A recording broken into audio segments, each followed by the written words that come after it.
Politics does not destroy careers with scandals alone. Sometimes it does it with a pause. And that pause, on that stage, became louder than anything she actually said. The debate did not begin explosively. There was no shouting, no theatrical outrage, no immediate confrontation that signaled what was coming. Instead, it unfolded in the familiar rhythm of modern political exchange. Policy framing, ideological positioning, and predictable partisan contrasts. Yet, beneath that surface calm, the strategic battlefield was already being prepared. From the outset, the structure of the exchange mattered more than the content. Her opponent entered the conversation with a clear tactical objective: compress the discussion into a narrow frame that demanded instinct rather than exposition. The questions were short, tightly phrased, and built around binary tension. Not because the issue itself was simple, it wasn't, but because binary framing forces clarity under pressure. In televised politics, clarity is often perceived as strength, even when the issue at hand is inherently complex. Omar, by contrast, approached the exchange through a lens of layered reasoning. Her political brand has long centered on nuance, global awareness, and a willingness to situate domestic debates within broader moral and international contexts. That intellectual depth has historically energized her base. But televised confrontation is not a policy seminar. It is a compression chamber. When the pivotal question was asked, it did not arrive with emotional aggression. It arrived calmly, almost clinically. That calmness was strategic. A raised voice invites defensive energy. A composed tone invites exposure. And here is where the strategic imbalance emerged. Instead of delivering a concise, declarative answer, she widened the frame. She contextualized. She elevated the conversation into principle. From an academic standpoint, this was defensible. Complex geopolitical hypotheticals do not lend themselves to reflexive one-word answers. But the audience in that room, and more importantly, the audience watching through screens, was not grading the exchange on academic sophistication. They were measuring instinct. In high-stakes political environments, hesitation is rarely interpreted charitably. A brief pause can be read as thoughtfulness. A longer one begins to read as internal calculation. Once the perception of calculation enters the room, viewers begin filling the silence with their own assumptions. Supporters interpret it as unfair framing. Critics interpret it as discomfort. Undecided viewers interpret it as uncertainty. And uncertainty, in moments framed around allegiance or priority, carries disproportionate weight. Her opponent understood tempo. He did not interrupt. He did not escalate emotionally. He repeated the question with surgical restraint. Each repetition narrowed the conversational escape routes. The more she expanded into principle, the more the contrast sharpened between exposition and decisiveness. It became a visual and auditory contrast. Paragraphs versus sentences, framing versus focus, complexity versus clarity. This was not about policy superiority. It was about rhythm. Televised debate rewards rhythm. Short beats, clear pivots, direct affirmations. When that rhythm is broken, even by thoughtful elaboration, perception shifts. The cameras lingered. The room quieted. The silence thickened. It was no longer about the wording of the answer, it was about the absence of immediacy. That is the brutal mathematics of political optics. It is important to understand that this was not a collapse of conviction. There was no ideological surrender. There was no factual misstep. What occurred was a collision between two communication philosophies. One philosophy believes that moral clarity must sometimes override contextual nuance in high-pressure settings. The other believes that nuance should not be sacrificed to satisfy rhetorical traps. In slower formats, long interviews, essays, policy hearings, nuance thrives. In live adversarial exchanges, nuance often appears defensive, if not delivered with surgical precision. The moment became symbolic, not because of what was said, but because of how long it took to say something definitive. And once that perception crystallized, the exchange ceased to be about the original topic. It became about instinct under pressure. Voters do not always remember detailed policy frameworks. They remember how a candidate appeared when confronted. Did they seem steady? Did they seem certain? Did they seem aligned with the expectations embedded in civic identity? Those impressions form quickly and are difficult to reverse. By the end of that segment, the ideological battlefield had shifted. The debate was no longer about policy positions or humanitarian reasoning. It was about reflex. And in modern American political culture, reflexive clarity often outranks layered argument in moments framed as loyalty tests. The most telling detail was not outrage in the room. It was recalibration, a subtle shift in posture, a silence that felt heavier than applause would have. Because in political theater, silence is rarely empty. It is evaluative. And on that stage, evaluation was happening in real time. The debate was not lost in ideology. It was lost in tempo, perception, and the unforgiving expectations of live political combat. After that opening exchange about patriotism and belonging, the atmosphere in the arena no longer felt like a routine policy town hall.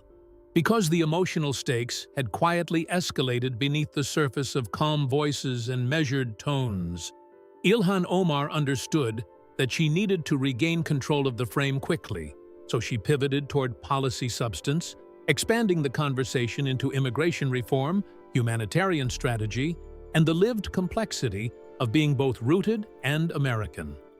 Her instinct was intelligent, because broadening the scope of discussion weakens the force of a narrow loyalty test and invites the audience to see citizenship as layered rather than binary. In many forums, that move would have restored equilibrium, because nuance signals thoughtfulness and thoughtfulness earns credibility. But this was live television, and the visual grammar of television rewards clarity over complexity, especially when loyalty is implied rather than accused. VP Vance did not interrupt her or mock her explanation, and that restraint was not accidental but strategic, because visible patience projects confidence, while visible urgency projects vulnerability. He let her elaborate, let her build context, let her explain the humanitarian consequences of sanctions and the unintended fallout of foreign policy tools that appear simple on paper. Then, rather than attacking the content directly, he shifted the lens back toward instinct, asking in slightly different language what guided her priorities when American and Somali interests diverged. By returning again and again to that underlying question without raising his tone, he made the contrast about reflex rather than rhetoric. It was the difference between debating ideas and testing allegiance, and the audience could feel that distinction growing sharper. When he referenced specific votes related to Somalia policy, he did not frame them as betrayals, but as patterns that invited explanation. Omar responded with policy reasoning, emphasizing that sanctions can ripple through fragile economies and harm civilians unintendedly, which is historically defensible and morally grounded. However, Vance's framing was less about policy architecture and more about symbolic alignment, because he understood that perception of loyalty is often formed long before legislative nuance is processed. Every time she described complexity, he asked for clarity. Every time she expanded the frame, he narrowed it. In a live arena split between supporters and skeptics, that narrowing felt less like aggression and more like inevitability. At one point, a ripple of uneasy laughter moved through the crowd when someone joked that the debate was turning into a graduate seminar in international relations, and even Omar smiled briefly at the tension. But humor in moments like that is rarely relief. It is recognition that something heavier is approaching. Her answers began to stretch slightly longer, and longer answers under pressure often signal the internal weighing of competing obligations. Vance's responses remained shorter, almost minimalist, reinforcing the impression that he was guiding the tempo rather than reacting to it. The visual contrast between brevity and elaboration slowly became part of the narrative. Here is the deeper dynamic that seasoned observers noticed in real time. Omar's political identity has long rested on challenging simplistic definitions of American identity, arguing that critique and belonging can coexist without contradiction. Vance's political identity has centered on reaffirming cohesion and emphasizing that public office demands visible, unambiguous allegiance. When those frameworks collide, the debate shifts from policy disagreement to existential framing about what binds a nation together. Neither framework is inherently illegitimate, but they compete for emotional dominance in a fragmented electorate. And emotional dominance, not policy footnotes, determines which clips go viral. As the minutes progressed, it became clear that Vance was not building toward an explosive accusation, but toward a culminating question that would force instinct to override nuance.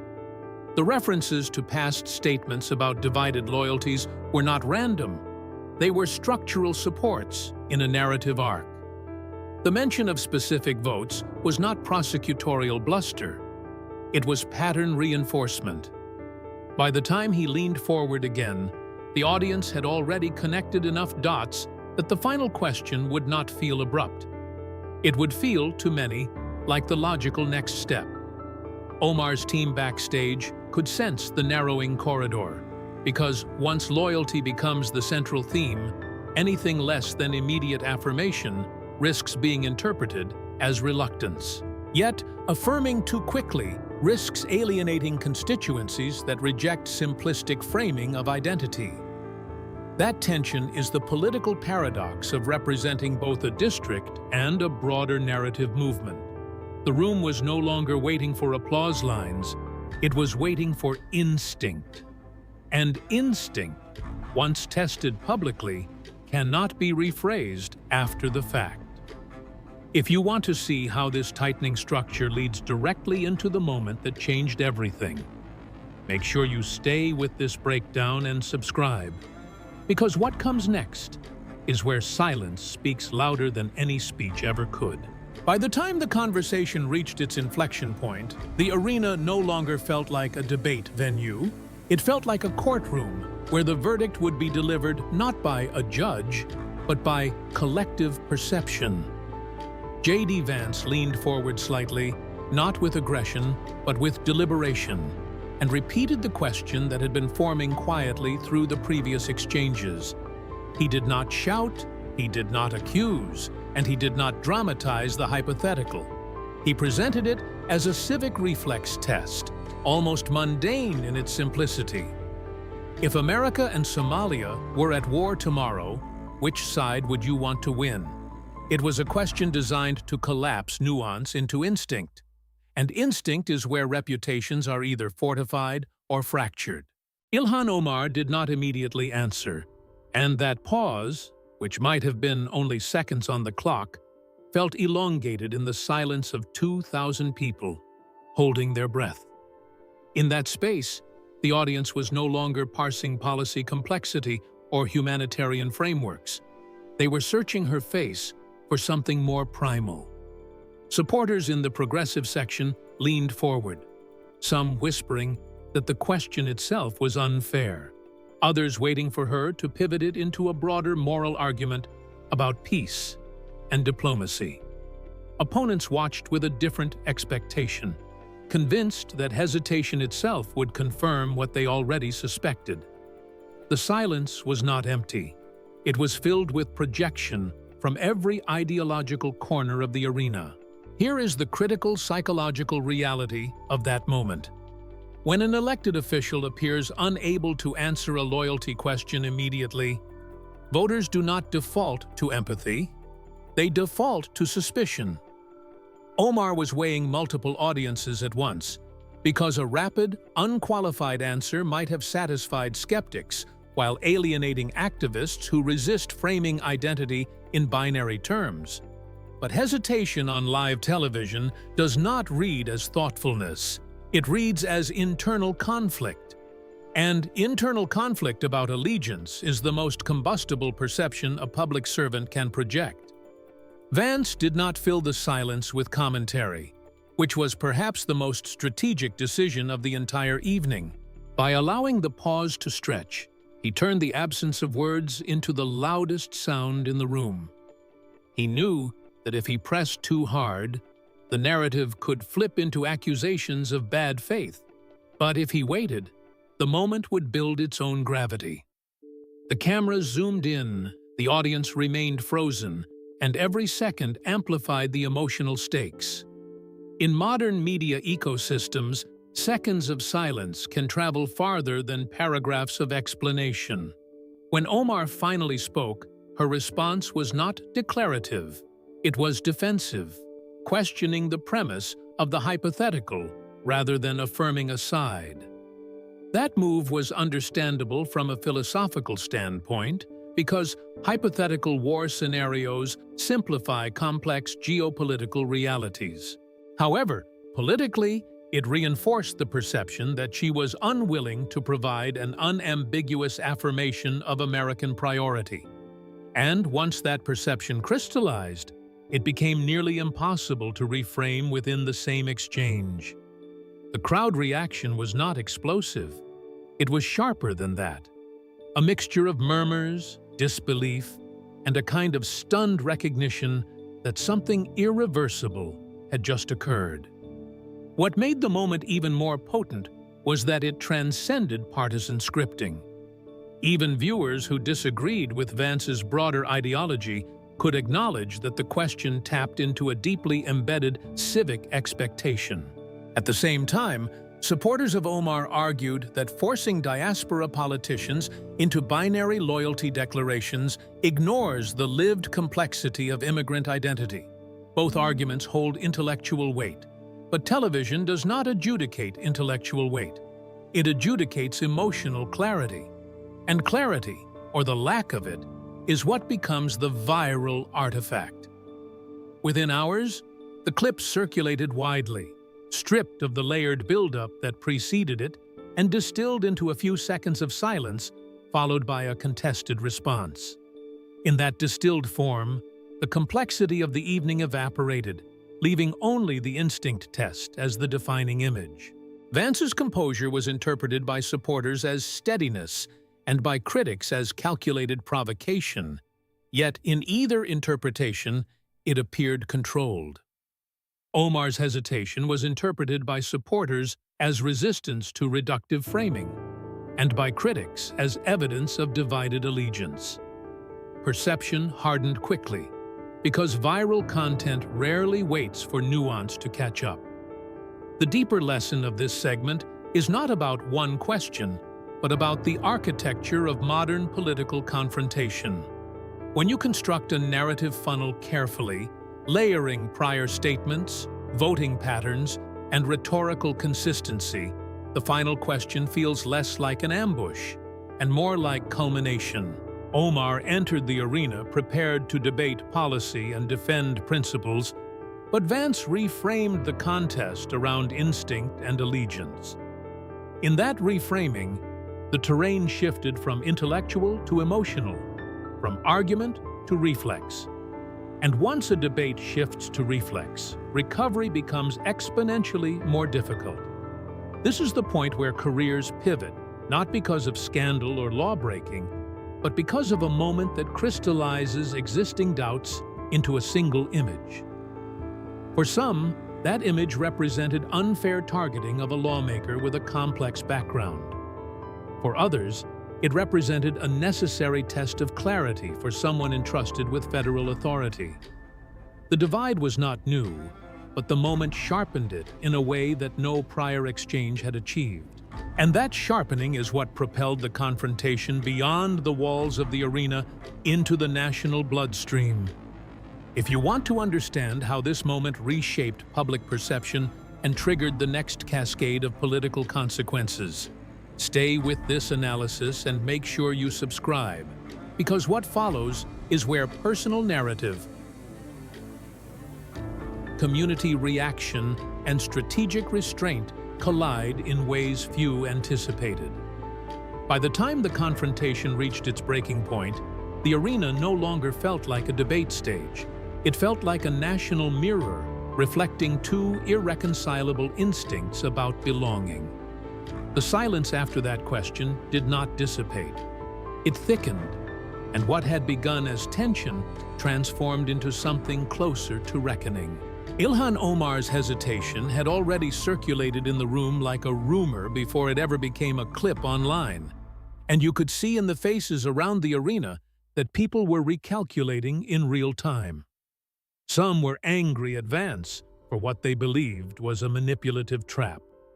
Others were angry at Omar for not crushing it instantly with 6 clear words. But the crowd's emotional shift was no longer abstract. It was visible, and that visibility changed everything. Then came the moment that escalated the evening from ideological clash to personal rupture. A woman in the Somali-American section stood, not dramatically, not theatrically, but with the slow resolve of someone who had already decided to speak, regardless of consequence. She identified herself as a volunteer from Omar's first campaign, someone who had knocked doors and defended her through years of controversy. Her voice did not tremble with anger. It trembled with disappointment, which is far more politically dangerous. And when she said that her family had chosen America, that they had meant the oath they took, the room shifted again. This was no longer Vance pressing a question. This was a constituent pressing identity. When members of your own base ask you to articulate allegiance clearly, the dynamic becomes existential. Omar tried to respond with empathy, acknowledging shared history and shared trauma, but the woman's follow-up was simple and devastating. "We can say we choose America. Why can't you?" That line did more damage than any attack from across the aisle could have achieved. Because betrayal from opponents is predictable, but doubt from allies fractures coalitions. Vance did something strategically important at this moment. He stepped back rhetorically and allowed the exchange to unfold without inserting himself into the emotional center. By doing so, he avoided appearing like the orchestrator of humiliation and instead appeared like the facilitator of clarity. The optics were powerful because it no longer looked like a partisan ambush. It looked like a community demanding definition. And definition is the one thing Omar could not comfortably provide in the binary format demanded. The crowd noise fractured into pockets of applause, murmurs, and sharp whispers. Supporters on the progressive side shouted about Islamophobia and bad faith framing, while others, visibly conflicted, remained silent. On the opposite side of the arena, some attendees began chanting, "Just say it," but even that chant felt less like mockery and more like insistence. The moderator attempted to regain control, but the gravity of the exchange overwhelmed format and timing. The stage had become symbolic terrain rather than neutral ground. Here is where the confrontation reached its peak intensity. Vance asked the question again, not louder, not angrier, but clearer, stripping it down to its core. If forced to choose, which nation would you want to prevail? There was no ideological garnish, no rhetorical flourish, just the bare bones of allegiance. In that stripped-down moment, complexity became irrelevant and instinct became everything. Omar's expression shifted from calculation to frustration, and then to something more fragile: realization. She knew that any answer would fracture part of her coalition, and that refusal to answer would fracture public trust more broadly. Her choice was no longer between two words. It was between two political futures. When she rejected the premise again instead of choosing a side, the emotional climax hit its crest. You could feel the collective understanding settle in the room like a verdict. The crescendo was not shouting or chaos. It was clarity emerging through absence. Some Somali American attendees quietly began walking out, not in protest of Vance, but in visible disillusionment. That visual was more powerful than any applause or chant, because it signaled rupture within her own narrative base. When she ultimately disengaged and stepped away from the exchange, the symbolism was complete. A question about allegiance had not been answered, and that non-answer now defined the night. In political history, careers do not always end with scandal. Sometimes they unravel at the intersection of optics and instinct. The viral clip that followed would not capture the full nuance of humanitarian arguments or geopolitical context. It would capture the pause, the repetition of the question, and the refusal to deliver a clean affirmation. And in the algorithmic age, those few seconds carry more weight than 2 hours of policy depth. That was the climax, not because of theatrical drama, but because the perception of uncertainty hardened into political consequence in real time. What happened after that moment was not simply fallout. It was detonation. The exchange did not end when Ilhan Omar stepped back from the question. It multiplied the second it left the arena and entered the bloodstream of digital politics. Within minutes, the clip was cut, captioned, looped, slowed down, zoomed in, and blasted across every major platform. Not the full 2 hours of context, not the humanitarian explanations, not the layered identity arguments, but the question, the silence, and the refusal. In the age of algorithmic politics, that is all it takes. By midnight, the confrontation had escaped partisan silos. Conservative commentators framed it as the ultimate exposure, proof that instinct cannot be rehearsed and allegiance cannot be faked. Progressive commentators framed it as a calculated trap, a cynical attempt to flatten immigrant identity into a loyalty litmus test designed for viral outrage. But here is what made the moment different. Undecided viewers, the politically exhausted middle, were not arguing about ideology. They were arguing about instinct. Focus groups conducted within 48 hours revealed something striking. Even voters who supported Omar's policy positions expressed discomfort not with her stance, but with her hesitation. The dominant phrase was not, "she's disloyal," but, "why couldn't she just say it?" That question became the center of gravity, because in civic culture, some affirmations are expected to be reflexive, not negotiated. Meanwhile, J.D. Vance did something that intensified the impact even further. He did not celebrate. He did not mock. He did not run victory laps on cable news. His public statement was measured, almost restrained, saying only that voters deserve clarity from their representatives.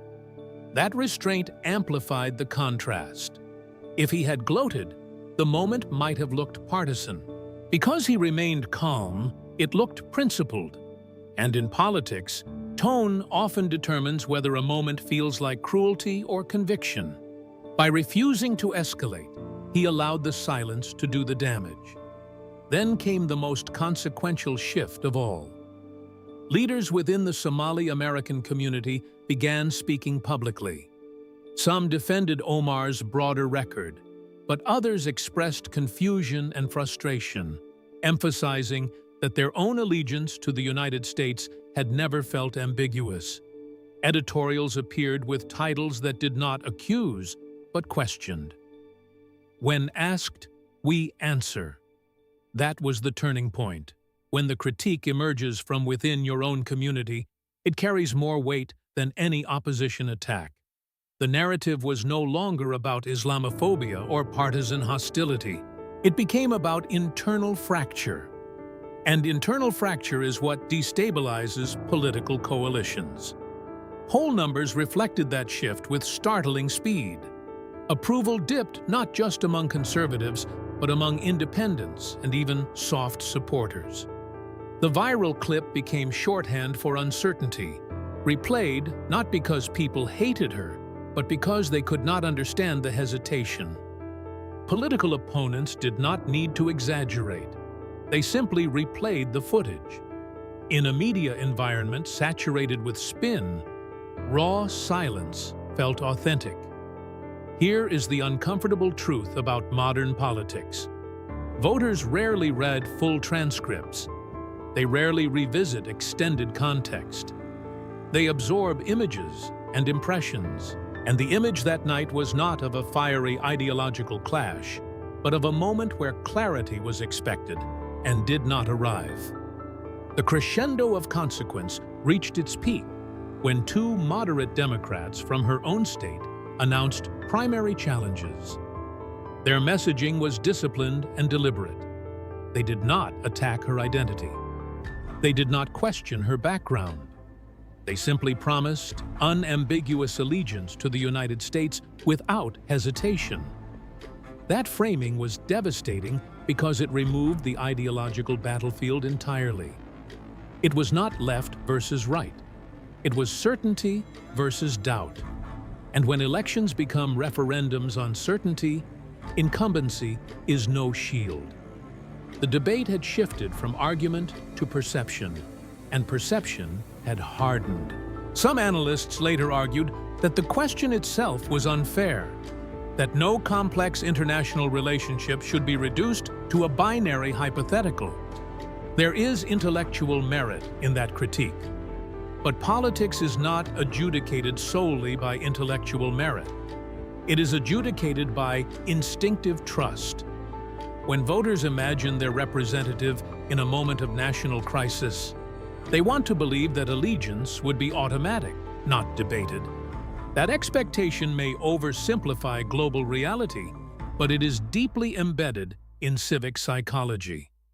Omar's inability to satisfy that expectation in a high-pressure setting created a rupture that policy white papers could not repair. The climax was not theatrical outrage, it was erosion of confidence. And once confidence erodes publicly, recovery is not achieved through argument, but through time and distance. In the weeks that followed, every speech she gave was filtered through that moment. Every vote was interpreted through that pause. Every statement was measured against the unspoken question that lingered in the background. Silence, once amplified, does not fade easily. What made this confrontation historic was not that one politician embarrassed another. It was that a single disciplined question exposed the fragility of narrative under pressure. Vance's strategy was not explosive. It was incremental. Omar's challenge was not incompetence. It was navigating a paradox between layered identity and singular oath. But in the crucible of live television, paradox rarely survives intact. That was the true climax. Not shouting, not scandal, not accusation, but the moment when a nation watching decided that instinct mattered more than explanation. By the time the dust settled, the confrontation had transcended the original stage, because it was no longer confined to a single town hall or a single viral clip. It had evolved into a national conversation about allegiance, identity, and the invisible expectations voters carry when they send someone to Washington. The question that night was hypothetical, but the consequences were entirely real. Ilhan Omar did not fall because of a policy error or an ethics violation.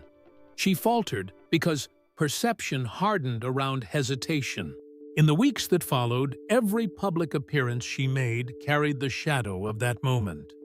Reporters no longer led with immigration reform or foreign aid priorities.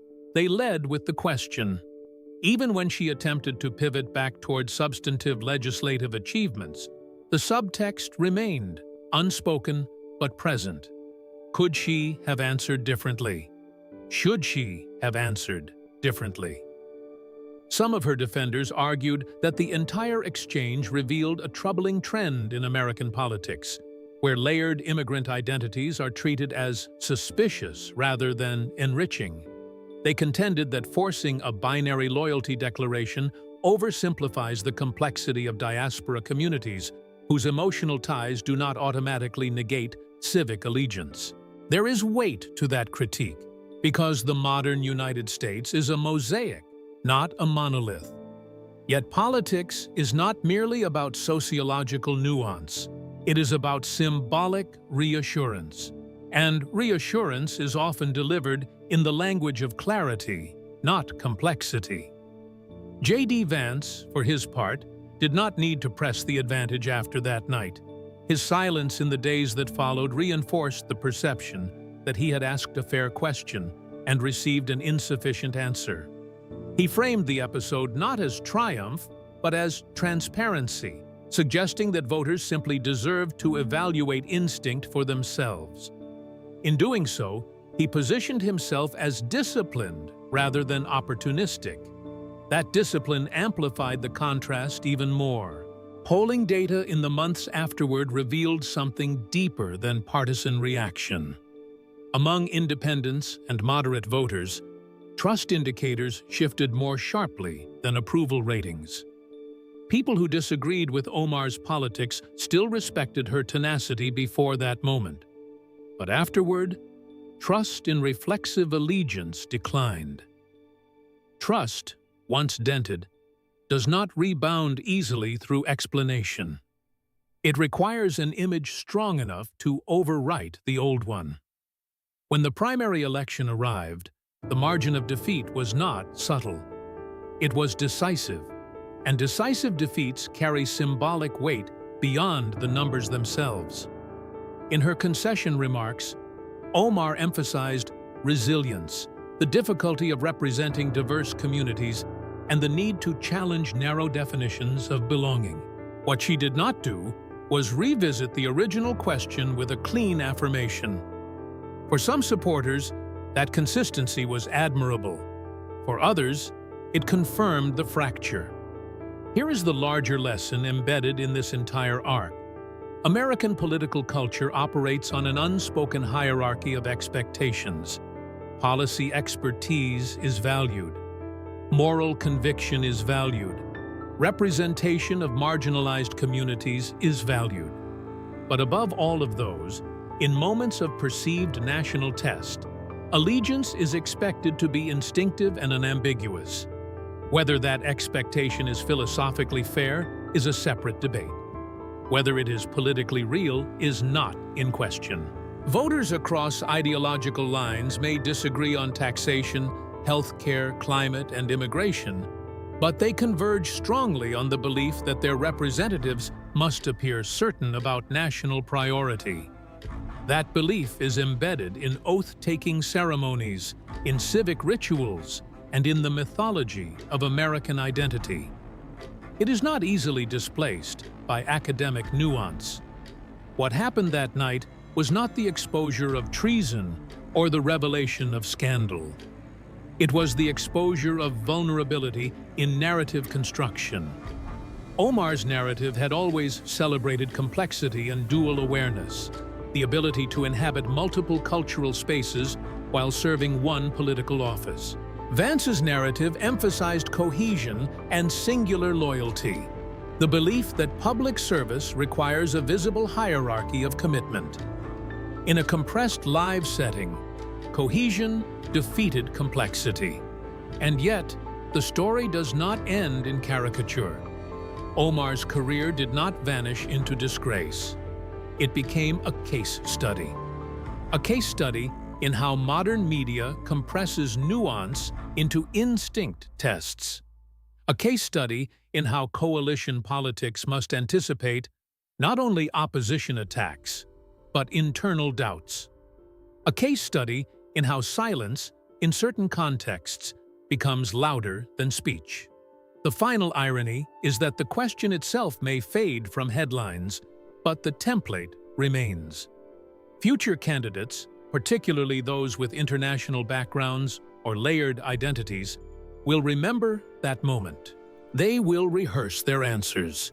They will anticipate the reflex test before it is ever posed. The political ecosystem adapts quickly to high-visibility consequences. So what does this all mean? It means that in American politics, identity is powerful, but instinctive allegiance is decisive. It means that debates are not won only on argument, but on perception of clarity under pressure. It means that calm discipline can be more devastating than outrage. And it means that in the age of viral politics, a pause of 30 seconds can reshape a career built over a decade. If you found this breakdown insightful, if you value analysis that goes beyond partisan applause and digs into strategy, psychology, and consequence, make sure you like this video and subscribe to the channel. We are not here just to replay political drama, but to dissect how and why it unfolds the way it does. Because the next defining question is already forming somewhere on a stage, and understanding the anatomy of this one prepares you for the next.